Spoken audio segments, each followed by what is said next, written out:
Did you know that up to 1 in 5 mothers experience postpartum anxiety, but they don't even realize it? Most are left feeling like something is wrong with them, when really they're navigating one of the toughest transitions of their entire lives. If you found yourself lying awake at night, obsessively checking on your baby, or feeling like your mind is stuck in overdrive, well, let me tell you, this is a very common experience. And more importantly, it's not your fault. Postpartum anxiety is real, it's common, and it's something we really need to start talking about because it doesn't have to take over your life, but it will if unaddressed. Hi there. If this is your first time here, welcome to the Parenthood and Relationship Podcast. I'm your host, Markela Kaplani, a psychologist, a parenthood and relationship coach, and a parent myself. Together, we explore the transformative journey of parenthood and its profound impact on our relationship with ourselves, our partners, and our children so that we can be present and show up as we envision without having to do more. Let's get into today's episode. So in today's episode, we're going to unpack what postpartum anxiety really is, how it's different from the baby blues and postpartum depression, and why it is so misunderstood. We will go over the signs, the causes, as well as compassionate and practical ways that we can start to manage it. Because the point is not just to survive parenthood, to just get on with it. You deserve to feel present, supported, and whole. You deserve to enjoy this experience the way that you envisioned you would. Before we dive in, just a small reminder to sign up to my newsletter at markelakaplani.com/newsletter. Why would you want to do that? Well, it is packed with tips and insights, but also exclusive tools for building stronger relationships with yourself, with your partner, and with your children. So if you haven't signed up already, you're going to find the link in the show notes. With that said, let's begin. Let's hone in on the definition of postpartum anxiety. Postpartum anxiety is often misunderstood, and that's because unlike postpartum depression, it doesn't often look like withdrawal or sadness, symptoms that we have come to accept as part of the postpartum journey, at least for some of us and for some of the time. Instead, postpartum anxiety is characterized by an intense and persistent sense of fear or worry. Like our minds are stuck in overdrive, constantly trying to scan the room to see what could go wrong.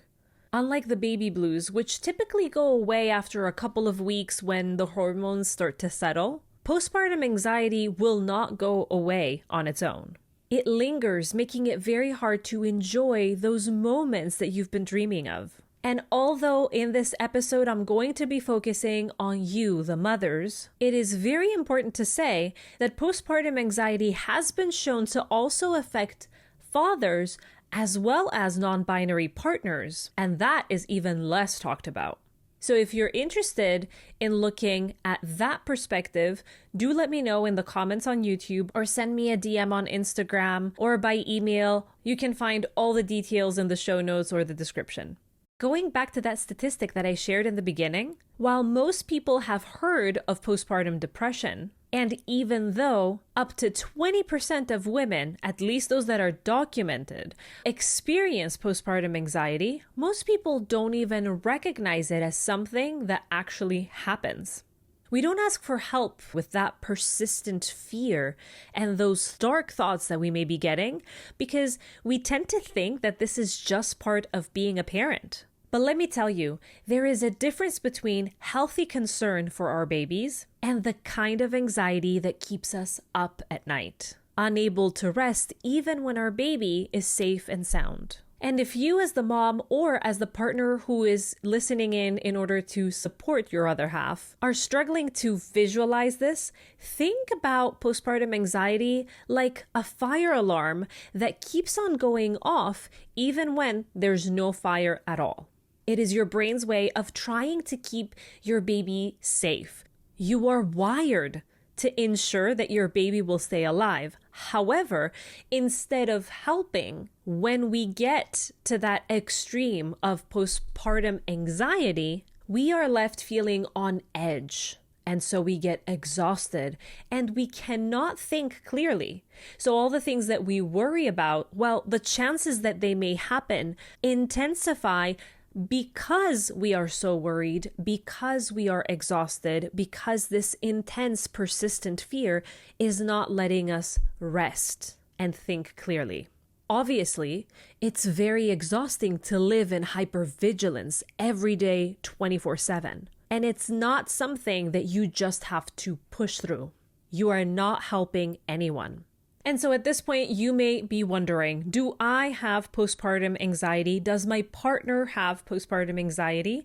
And this is exactly why we're going straight to the signs. While it is normal for new parents to worry about their baby's health, about sleep schedules, or even about whether they're adjusting well to parenthood or not, postpartum anxiety takes these worries to a whole new level. It takes over the mind and the body. And so here are some of the most common signs to look out for. The first is constant worry or dread. And this is where you might feel like you're living in a constant state of what if? What if my baby stops breathing? What if I make a mistake that ruins everything? What if I'm not a good enough parent? What if I make a decision that turns out in the long term to be the worst one possible? These thoughts can feel intrusive, popping into your mind when you least expect it. For example, have you ever caught yourself holding your breath while checking in on your baby, as if your worry alone could somehow protect them? That is a classic sign of postpartum anxiety. The second sign or symptom are racing thoughts. Your brain feels like it's stuck in a loop, replaying scenarios, thinking of worst-case outcomes. You're analyzing every decision, every move, and it feels impossible to relax. One mom that I worked with called this mental gymnastics. She felt like even though she knew that her worry did not make sense, she would keep on replaying it again and again in her mind as if she was trying to become stronger through this thought process. Yet it's not the same. We're not working out a muscle. We're not making it any stronger. We're actually withering our energy, essentially making it worse for us, making it more difficult for us to think straight and show up the way that we want and the way that we need for our children. The third sign involves physical symptoms, because postpartum anxiety does not just stay in our heads. It manifests in our body as well. You might notice a racing heart, a tightness in your chest, shortness of breath, or even physical tension that just doesn't seem to go away. So obviously, if your body is on high alert 24/7, even when there's no immediate danger, at some point it is going to show up. That consistent state of readiness is extremely draining. Another sign to look out for, even though you could argue that this could go under physical symptoms, it is so vital and it's so indicative that I'm making sure to give it its own category, and that is trouble sleeping. Now, of course, as new parents, we're going to be sleep deprived, but this is not what I'm talking about.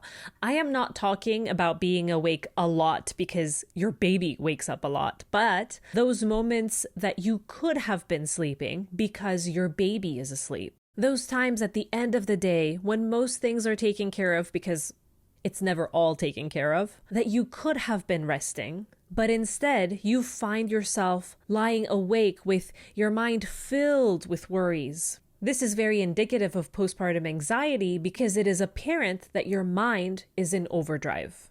Finally, a fifth sign is avoidance behaviors. Let me explain that. You might start to avoid certain situations that feel overwhelming, like leaving the house, or letting someone else take care of the baby, or even just talking about what it is that you're feeling with someone that you trust. Anxiety convinces us that avoidance is easier, but it often, if not always, makes things way harder in the long run. Let me tell you about a mom that I worked with. Let's call her Anna. Anna was a first-time mom who was constantly worried about her baby's health. She would check her baby's breath every 5 minutes, even when the baby was napping. She avoided going to sleep because she felt like she needed to stay awake to keep watch. Over time, Anna realized that her anxiety was keeping her from being present, from enjoying her baby's first months. She also realized that it was causing a lot of tension on her relationship. And that is because in her overwhelm, she demanded that her husband also take turns not sleeping so that she could go to bed. When her husband refused, when he told her that this is not a healthy way to address the situation, it caused a lot of tension. She felt unsupported. She felt that he didn't care about their baby, that he didn't love her enough. Instead, what he was trying to do was to point out that she needed support.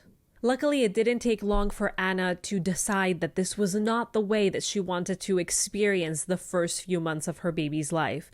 And she definitely did not want this to stain her experience over the years. And so that's where she decided to seek support.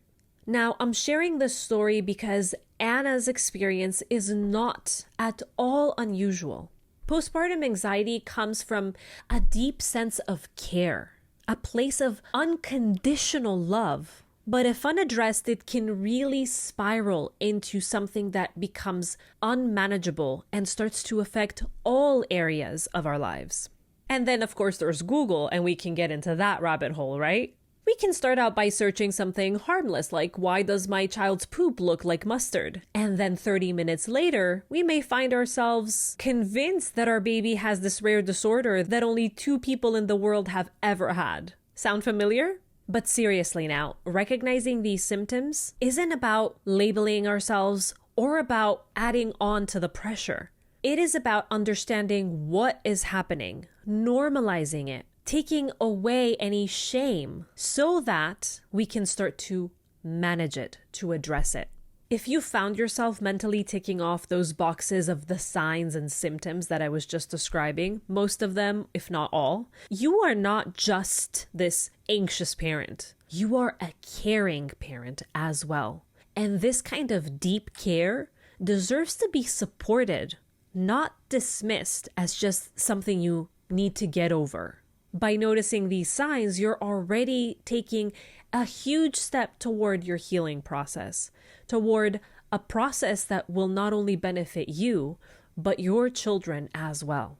And I know that if you're still with me, you're probably concerned that you may have postpartum anxiety and you want me to get to the practical ways that you can begin to manage it. But do humor me for just 1 minute, because I want to talk about why this topic is so important. While theoretically we may realize the gravity that anxiety has and the hold that it can have over our lives, at the same time, it's very, very common for moms to tell ourselves that we just need to bear through this, that so many moms have done this before, that we need to just shut our mouths, move on, power through, and get on with it. We make it about us, as if addressing the postpartum anxiety is a selfish kind of act. But acknowledging it, normalizing it, and dealing with it is not just about helping us feel better. It's also about the impact that it can have on our family and on our children's well-being. As with Anna's example, prolonged postpartum anxiety can affect our relationship with our partner, not just with ourselves. The feelings of overwhelm, frustration, and emotional withdrawal, they can create a deep sense of disconnect from who we really are, from our partner, and even from this baby that we're trying so hard to protect and create the best future for. And this can have subtle but very significant effects on our children. Babies are incredibly attuned to their parents' emotional states. If you are constantly on edge or struggling to manage your anxiety, your baby will pick up on it, even if they don't understand what exactly it is that they're picking up on. Over time, this can affect their sense of safety and the attachment that they're going to form with you. And as your child grows, they will continue to learn from you. Because as parents, we are the models of how we can deal with stress and the challenges in life. If anxiety dominates the household dynamic, our children might internalize these patterns, believing that anxiety and self-doubt and worry are the way to address challenges. And while this may sound very grim, and a lot of times I struggle with sharing these kinds of insights because I deeply understand how this could be taken and turned inward as self-blame, as guilt and shame for the anxiety that I have been experiencing and not addressing, and how have I potentially ruined my baby or my children, and is it too late potentially to look into this? Here is the good news. When you take steps to address postpartum anxiety, when you start to build new foundations of self-confidence and of personal safety, you are also repairing the situation with your children. You are also modeling ways that we can self-improve while modeling how we can handle stress differently. This is not a lost cause. We cannot avoid talking about these issues in case that we start to feel shame. We need to take the shame out of it. We need to understand that it's not about being a perfect parent. So there's no reason to feel shame about any of it. This is about showing our children what it looks like to grow through hard times with compassion and strength. And when I say strength, I mean vulnerability, courage, grace.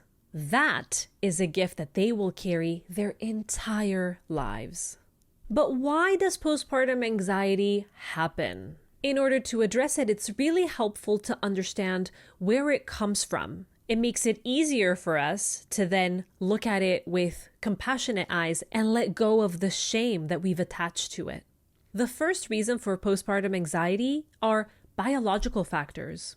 As we know, the postpartum period brings up a lot of hormonal shifts. After giving birth, our levels of estrogen and progesterone drop dramatically, sometimes way faster than our body can adjust to it. These changes can affect our brain's chemistry. They do affect our brain's chemistry.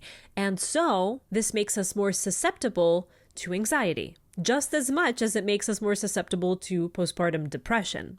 And then there's cortisol, the stress hormone. For new parents, cortisol often remains elevated due to sleep deprivation and the physical recovery, as well as the constant vigilance needed in order to take care of a newborn. This can easily spin out of control. And so it's no wonder that our body starts to feel like it's on high alert all the time. The second cause, or reason if you will, is psychological. Parenthood is full of choices and unknowns, and this kind of uncertainty, well, it can trigger anxiety in most of us. Philosopher Soren Kierkegaard, if I'm pronouncing it correctly, he said it best. He said, "Anxiety is the dizziness of freedom." And how does this apply to parenthood? Well, all of a sudden, we are faced with endless choices. How to feed our baby, how to sleep train, or whether to sleep train our baby, what kind of parent we want to be. And each one carries so much weight for us. On top of that, add society's unrealistic expectations of us, with social media amplifying all of this with the perfectly curated pictures of moms and dads who just seem to have it all figured out. It's very difficult, even for people like me who are in the field and very much aware of these effects on our psychology. It is so difficult when you see this kind of thing not to compare your own behind the scenes picture to someone else's curated perfection and not think that you're falling short. And finally, the last cause are environmental or societal factors. And within this, the one thing that I will focus on most is the lack of support that we have nowadays in our parenthood journey. Maybe you're very far away from family, or maybe due to cultural expectations, you don't feel like it's okay to ask for support. Perhaps your partner is also navigating their own challenges, leaving you both feeling stretched thin. Modern parenting often feels like it's an isolated experience. In many cultures of the past, parenting used to be a collective experience. But now this village where extended family members would contribute to raising children, it's almost extinct. And the weight of responsibility that parents have to carry is very overwhelming. Think of your body and mind like a circuit breaker. When you're juggling hormonal changes and the transition to your identity and societal expectations, as well as lack of support, it's like you're plugging in way too many devices at the same time. Eventually, the circuit trips, and anxiety acts as the signal that you need to reset. So from this point of view, even if you are experiencing postpartum anxiety, there is no reason to feel like it's a bad thing. This is your alert. It's your signal that you need more support. Postpartum anxiety is not a weakness. Needing support is not a weakness, and it doesn't make you a bad parent. It doesn't make you ill-prepared for this journey that you signed up for. It is your system reacting to overload. And to answer to your inner critic, no, it's not just you that's in overload. No, this is not a sign that you don't have the strength for this. The overload is real for all of us. It's just that you don't know how much support I may be getting. You may think you have some kind of idea, but we never really do. We never really know. Even from our closest friends who seem to be sharing their experience with us. Trust me, because I've been doing this for a while now. This is not about your friends lying to you, but they are talking to you from their own perspective. They may be overwhelmed too. They may feel like they're juggling a lot. They may be presenting it in such a way, and they may look composed to you, but they may be missing to be telling you details that are positively contributing to their experience, potentially because they've taken them for granted, potentially because they don't realize the value. And that is not because they're ungrateful, and that is not because they want to make it look like they have it even tougher than you, but they're making it through. It's not because they want to come out on top. It's because if I have a level of support and I've had it since the beginning, I do not know what it's like without it. And so I cannot understand your experience. I do not know a reality without this kind of support in order to be able to make that note that you would potentially need that, hey, my experience is not your experience. Don't compare what's happening here because I have extra help due to ABC. I may not realize that this is extra help. I may not realize that this is not a given for everybody. And so please take this as an invitation to take what you hear with a grain of salt. Us mothers, we have a tendency to compare a lot. And while to an extent this is unavoidable, if we make sure to keep in mind and to dispute that thought, to not let it just pass by, oh, she has it even worse and she's handling it better than me. Don't let that thought race by and just be. Answer to this and say, you don't know. You don't even have to know all the facts. The only thing you have to say to yourself is, you don't know that this is a fact. Stop being so unfair to yourself. So now let's get to the meat of the situation. How do we navigate postpartum anxiety? Not fixing ourselves. That's not what I'm talking about.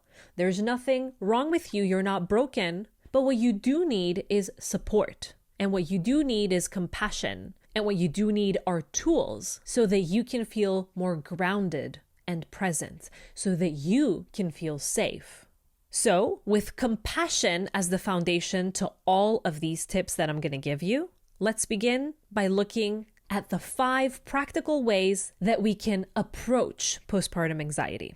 First is validating your experience. This is acknowledging what you're experiencing without judgment. And what I've shared so far in this video, even though I know that you wanted me to just get to the 5 tips directly, but the point of the video so far was to prime you to understand how normal this is, so that I can make this first step easier. Postpartum anxiety is not a character flaw, and it's not a sign that you're failing. It's a response to an objectively challenging season of life. So acknowledging postpartum anxiety may sound like telling ourselves, it's okay to be feeling overwhelmed right now. I am navigating something completely new and completely transformational, and that is hard. In this process, remind yourself that anxiety does not define you. Anxiety isn't you. And anxiety is not necessarily the bad guy either. It's just a signal that something needs your attention. It's not a reflection of your worth or your capabilities. The second step is to prioritize rest and support. It's no secret that sleep deprivation fuels anxiety. When we're exhausted, our brain is much more likely to catastrophize and spiral into worry. Finding ways to rest, even if it's just for a quick nap or by letting someone take over for a little bit, can make a world of a difference. And here's a practical tip. Create a rest list. This is a list of people that you can lean on, whether it's your partner, a friend, or a family member, or even a nanny. If someone asks, "How can I help?" be ready to answer with something specific. Like, "Can you hold the baby while I nap or while I shower?" Or, "Could you bring dinner over tonight?" I realize that while you're experiencing this, you may also have a deep lack of trust for people to take over looking after your baby. So that second option, the dinner as an example, can be something that lifts some of the weight off of you and supports you while not pressuring you to take a step that you're not ready for just yet. But we want to get to a point where we can slowly but steadily work our way into trusting other people with our baby as well. Trusting them for 10 minutes with our presence, for half an hour with our presence, for 10-15 minutes when we are still in the house but not in the same room. You get the picture. It needs to become something that we actively seek out and that we desensitize ourselves to. So just like we would try to desensitize if we had a fear that we wanted to get over, in that same way, we need to work on slowly and steadily getting to the place that we want to be. We can't expect ourselves to leap from "I don't trust anyone to hold the baby even in front of my eyes" to "yes, of course, take the baby for an hour and a half so I can run to the spa." Step number 3 is to practice mindfulness and grounding techniques. When anxiety starts to take over, grounding ourselves to the present can be a lot of help. Techniques like deep breathing, body scans, or even just stepping outside for fresh air can really calm our nervous system. If you're new to deep breathing, try this. Inhale through your nose for 4 counts. 1, 2, 3, 4. Hold for 4 counts. 1, 2, 3, 4. And then exhale through your mouth for 4 counts. 1, 2, 3, 4. And then repeat. This activates your body's relaxation response, helping you feel calmer and more in control. Another tip that I can share with you comes from a mom that I worked with. And so while we were trying to figure out what grounding technique would work best for her, she decided on having a grounding object with her. In her case, it was a small stone that she had collected from her favorite trip. She would have this in her pocket, on her bedside table. Whenever she felt overwhelmed, she would pick it up, hold it in her hand, and take a few deep breaths like the ones that I just demonstrated. It was a small but powerful way to reset. That stone eventually became a trigger for relaxation. Step 4, and I alluded to this before, is to challenge your anxious thoughts. Postpartum anxiety is, like we said, full of intrusive and exaggerated thoughts. Learning to question these thoughts can help you regain perspective. Here is how to do this. When you catch yourself spiraling, ask, what evidence do I have that this fear is true? And also, what would I tell a friend who was having this same thought?